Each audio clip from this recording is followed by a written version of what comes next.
हस्ब मंशा के ऑडियो और वीडियो मज़ामीन में आप छत लिख वाले भी में आपको खुशामदीद।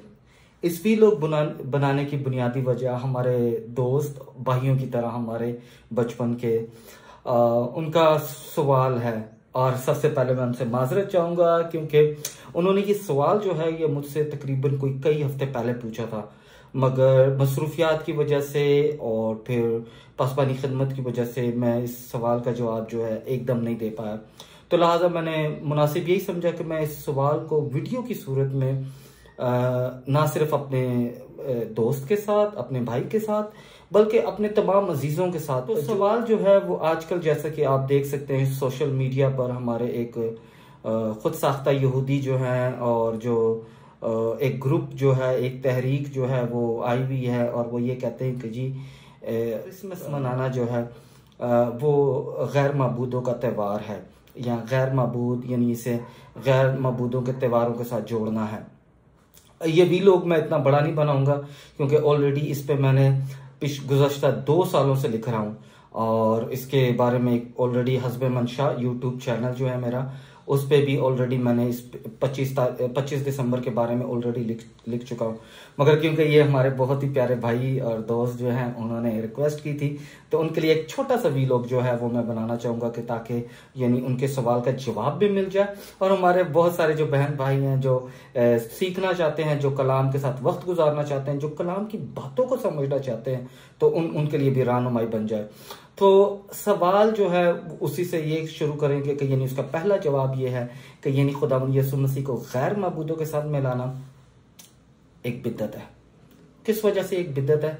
क्योंकि खुदावंद यीशु मसीह तो जिंदा खुदा का बेटा, और जो कलमा मुतजस्सद हुआ मुक़द्दस यूहन्ना की इंजील उसका पहला बाब उसकी पहली 2 आयतें देखें तो वहां पर क्या लिखा हुआ है? कलाम अपने हाथों में रखें ताकि हम समझ सकें कि खुदावन हमसे क्या चाहते हैं, खुदावन हमें क्या रहनुमाई करना चाहते हैं, खुदावन किस तरह हमारी रहनुमाई करते हैं अक़दस कलाम के जरिए। तो मेरे साथ कलाम को खोले, मुक़द्दस यूहन्ना की इंजील उसका पहला बाब और उसकी पहली 2 आयतें। इब्तिदा में कलमा था, कलमा खुदा के साथ था और कलमा खुदा था, यही इब्तिदा में खुदा के साथ था। और कलमा कौन है? हमारा खुदावंद यीशु मसीह। तो लिहाजा ये कहना कि ये गैर मबूदों का त्यौहार है, ये एक बिद्दत है। नंबर 2, जब लोग ये कहते हैं कि ये गैर मबूदों का त्यौहार है, तो दर हकीकत वो खुदावंद यीशु मसीह की उस पेशन गोई को पूरा करते हैं जो खुदावंद यीशु मसीह ने हमें बताई भी है कि यानी आखिरी ज़माने में क्या होगा कि लोग उठेंगे, खुदावंद यीशु मसीह का नाम लेंगे और लोगों को गुमराह करेंगे। वो यानी चरवाहा बनना तो चाहेंगे मगर वो भेड़िए होंगे। फिर तीसरा जो कहते हैं कि जी 25 दिसंबर को क्यों हुई खुदावंद यीशु मसीह का पैदाइश का दिन जो है वो मनाया जाता है। तो लिहाजा हमें याद रखने की जरूरत है क्योंकि खुदावंद यीशु मसीह जो है वो एक कल्चर में पैदा हुए हैं, यानी एक ऐसे माहौल में पैदा हुए हैं जहाँ पर तारीख ऑलरेडी चल रही थी, लोग जो है दुनिया बसी हुई थी। तो लिहाजा खुदावंद यीशु मसीह जो है वो दुनिया में दाखिल होते हैं कामिल इंसान और कामिल खुदा होते हुए, यानी वो हमारे दरमियान उन्होंने अपना डेरा लगाया। तो मुकद्दस पौलुस रसूल गलातियों के नाम खत उसका 4 बाब और उसकी 4 आयत में बड़े वाज़ेह तौर पर कहते हैं कि शरीयत के मातहत और औरत से पैदा हुए। क्यों शरीयत के मातहत? क्योंकि खुदावंद यीशु मसीह शरीयत की कामलियत के लिए आए, यानी वो शरीयत की कामलियत के लिए जो यानी अधूरी थी और खुदावंद यीशु मसीह ने उसे आके कामल किया। तो लिहाजा जब हम कहते हैं कि खुदावंद यीशु मसीह 25 दिसंबर को पैदा हुए, तो ऑलरेडी मैं तारीख बता सकता हूँ, तारीख का पहलू दे सकता हूँ आपको कि उसका पहलू क्या था। क्योंकि हमारे ये जो खुद साख्ता यहूदी हैं या जो 4-5 अल्फाज याद कर लेते हैं और फिर यानी वो लोगों को गुमराह करते हैं, और वो तारीख से कोई उनका ताल्लुक नहीं होता, कलाम मुकद्दस की कोई बुनियाद नहीं होती। तो लिहाजा यानी वो ये कहते हैं कि जी ये गैर मबूदों का त्यौहार है। नहीं, ये गैर मबूदों का नहीं है, ये निजात दहिंदा का त्यौहार है। लिहाजा हम खुदावंद को याद करते हैं। तो जो रोम के अंदर था त्यौहार, यानी जो सतवार जो यानी वहां का जो ज़रात का देवता था, वो 17 दिसंबर से लेकर 23 दिसंबर तक उसकी ईद मनाई जाती थी। ये रोम के अंदर है। फिर फारस के अंदर मित्रा या मिथरास जो है, जो सूरज देवता है, उसका त्यौहार मनाया जाता था 25 दिसंबर को। तो लिहाजा ये कहना कि यानी खुदावंद यीशु मसीह से पहले कोई दुनिया नहीं थी, ये इनकार करना है, खुदायत का इनकार करना है, क्योंकि खुदावंद तो अज़ल से है। फिर हमारे अपने मुल्क में हम देखें कि यानी 25 दिसंबर को हम अपने बानी यानी कायदे आज़म का दिन मनाते हैं, और हमारे लिए फख्र की बात है कि हमारे जो कौम के बानी हैं कायदे आज़म, उनका त्यौहार हम खुशी और मुसर्रत के साथ मनाते हैं, और हमें मनाना चाहिए क्योंकि उन्होंने हमें एक ऐसा मुल्क दिया है जहां पर यानी हम अपने लोगों के साथ मिलकर रह सकते हैं। तो लिहाजा यानी ये कहना कि यानी तारीख नहीं थी, तारीख बिल्कुल थी।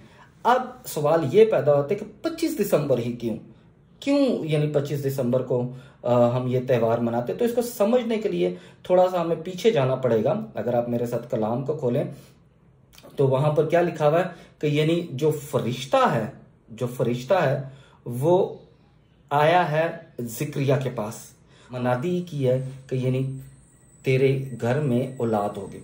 अब इससे पहले समझने के लिए, इसको समझने के पहले हमें यह देखने की जरूरत है कि लावी का जो कबीला था यानी जो हैकल की खिदमत करता था वो दर हकीकत दो हिस्सों में था। किस वजह से दो हिस्सों में था कि यानी वो पहला अखबार, अगर आप कलाम को खोलें तो पहला अखबार जो है उसमें जो है 24वां बाब, उसके अंदर पूरी तरतीब से हमें पता चलता है कि किस तरह ये घराने जो थे ये खुदावन की खिदमत करते थे। यानी 12 कबीले थे, 12 कबीलों में से जो एक कबीला था लावी का कबीला जो था वो हैकल की खिदमत करता था, जिक्रिया जो था वो लावी के घराने से था यानी लावी के कबीले से था, और अली अजार जो है उसके घराने से था। तो ये जो था यानी दो हिस्सों में तकसीम थे। किस वजह से दो कि यानी साल के दौरान 6 महीने एक खिदमत करता था, फिर दूसरा जो है यानी ये मैं अपने कैलेंडर के मुताबिक आपको बता रहा हूं, और एक जो है वो अपने यानी अपने अयाम अपने महीनों के दरमियान जो है वो हैकल की खिदमत करते थे। अब जब यानी जिक्रिया जो है उसकी खिदमत का वक्त आया तो वो वक्त जो था वो था मार्च। अगर आप पहला अखबार 24वां बाब उसको देखें तो आपको पता चल जाएगा कि किस तरह मार्च का महीना जो है वो जिक्रिया जो था वो हैकल में खिदमत कर रहा था। अब फरिश्ता जो है जिक्रिया के पास आता है और उसे कहता है कि यानी काहिन जिक्रिया जो है उसके पास आता है और कहता है कि तेरी औलाद होगी। इसका हवाला जो है यानी अगर आप मेरे साथ कलाम को खोलें, पहला अखबार जो मैंने आपको 24वां बाब बताया, फिर इसका जिक्रिया का जो वाकया है काहिन जिक्रिया का वो हमें कहां पर मिलता है, मुकद्दस लूका की इंजील उसका पहला बाब 5वीं आयत मुबारका से लेकर उसकी 25वीं आयत। इस्तबागी पैदा होता है, वो लावियों का घराना था।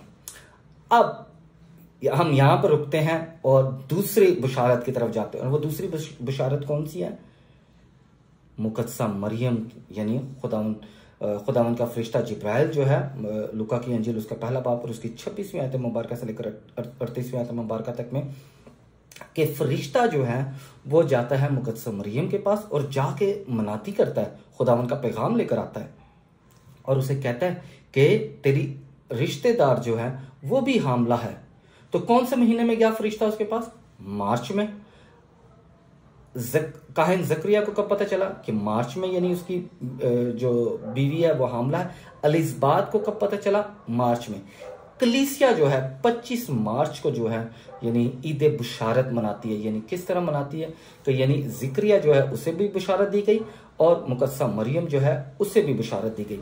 अब किस वजह से हम कहते हैं कि यानी मार्च में, क्योंकि मार्च जो है वो जिक्रिया जो है वो हैकल में खिदमत कर रहा था, वो घर में नहीं था, खिदमत कर रहा था, तो वहां पर खिदमत कर रहा था। अब मुकद्दसा मरियम जो है वो जब उसे पता चलता है तो ऑलरेडी 6 महीने हो चुके होते हैं एलिज़ाबेथ को का हमल ठहरे हुए। फरिश्ता आके उसे एलिज़ाबेथ के 6 महीने के बाद बताता है कि यानी तेरी जो रिश्तेदार है वो हामला है मार्च के महीने में। अब मुकद्दसा मरियम जो है वो उठती है और यहूदा के कोहिस्तान में जाती है जहां पर वो 3 महीने तक रुकती है। अब यहां पर थोड़ा सा हम रुकते हैं और देखते हैं कि किस तरह मार्च में जब काहिन जिक्रिया जो है वो हैकल में खिदमत कर रहा था और वो फरिश्ता जिब्राइल जो है वो आकर मुकद्दसा मरियम को बताता है कि तेरी रिश्तेदार एलिज़ाबेथ जो है वो हामला है और तू भी हामला होगी। किस वजह से?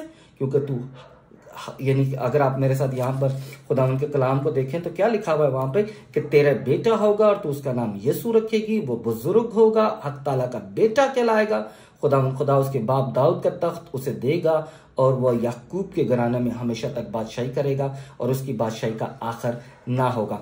तो लिहाजा ये सारी चीजें क्लियर अगर आपके ज़हन में हो गई तो हम आगे जा सकते हैं। हम देखते हैं कि किस तरह मुकद्दसा मरियम उठती है, यहूदा के कोहिस्तान में जाती है, 3 महीने तक वहां रुकती है। तो इसका मतलब ये है कि मार्च, अप्रैल, मई, जून, यानी जहां पर यूहन्ना इस्तबागी की पैदाइश होती है वो जून का महीना होता है। तो मुकद्दसा मरियम का हमल कब ठहरा? मार्च में, जब फरिश्ता उसे बताता है कि तू हामला होगी और तुझसे बेटा होगा। अब एक माँ जो है, यानी साइंसी तौर पर अब थोड़ा सा यहाँ पे देखें, एक माँ जो है बच्चे को जब जन्म देती है तो वो 9 महीने तक उसे अपने रहम में रखती है। तो लिहाजा मार्च से दिसंबर तक अगर आप पूरे महीने गिने तो वो 9 महीने बनते हैं। तो यहाँ पर अब हम देखते हैं कि खुदावंद जो है वो दिसंबर के महीने में पैदा हुए। ये पहली दलील है कलाम से, ठीक है। दूसरी दलील जो है वो चरवाहे कहां पर थे? अगर आप यूहन्ना की पैदाइश के बाद जाके देखें मुकद्दस लूका की इंजील उसका 2 बाब और उसकी 8वीं आयत मुबारका से लेकर 20वीं आयत मुबारका तक, तो वहां पर आपको क्या मिलता है कि चरवाहे जो थे वो बाहर थे, यानी सर्दियों के दिन थे। अब उसकी बुनियादी वजह क्या है? क्योंकि जब नए बर्रे, यानी जब बर्रों की पैदाइश होती थी तो क्या होता था, उन्हें सर्द मौसम जो है वो दरकार होता। उसकी वजह क्या है कि पहाड़ी इलाका जो था बनी इसराइल, जो अगर आप बनी इसराइल का जोग्राफिया जाके देखें, आप इंटरनेट पे देख सकते हैं, जोग्राफिया देखें, और फादर इमैनुअल आसी जो हैं उनकी एक बड़ी अच्छी किताब है नक्शे कदम, आप वो पढ़ सकते हैं। तो आपको पता चल जाएगा कि बनी इसराइल जो है वो उसका खदोखाल, उसके जोग्राफियाई अमल क्या था, सारे थे, यानी उसका रहन सहन क्या था। अब सर्दियों में जो है यानी वो बर्रे पैदा होते थे, नए बर्रे पैदा होते थे, यानी वो नई नस्ल जो है वो आती थी। अब यहाँ पर हमें देखने की जरूरत है कि मुकद्दस यूहन्ना की इंजील उसका पहला बाब यूहन्ना इस्तबागी कहते हैं कि देखो ये खुदा का बर्रा है जो दुनिया के गुनाह उठा ले जाते हैं। तो यानी बर्रा जो है कब पैदा होते थे? दिसंबर के महीने में। खुदावंद यीशु मसीह कौन है? हमारे बर्रा हैं, यानी उन्होंने सलीब पर हमारे लिए जान दी, उनके खून से हमने निजात पाई है, उनके खून से हम पर निशानात किए गए, ताकि उसने हमें अपने खून से खरीदा है।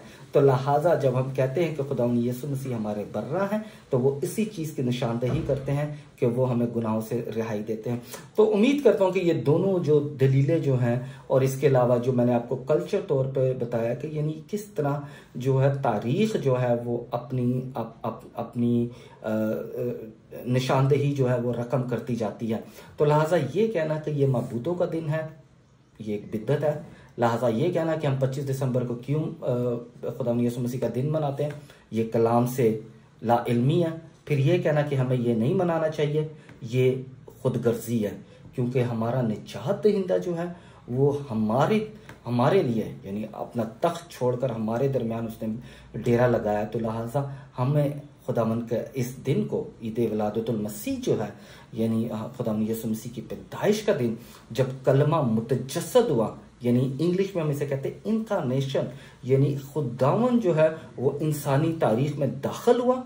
तो लिहाजा उस शुक्रगुजारी के लिए हमें उसकी प्रस्तिश करनी चाहिए, हमें उसका शुक्र करना चाहिए, और हमें इन तमाम लोगों से जो खुदावंद के नाम की नफी करते हैं, जो खुदावंद के कलाम को बिगाड़ते हैं, जो खुदावंद के लोगों को गुमराह करते हैं, उनसे किनारा करना चाहिए। मेरी जानिब से आपको और आपके तमाम अहले खाना को ईद विलादतुल मसीह बहुत बहुत मुबारक हो।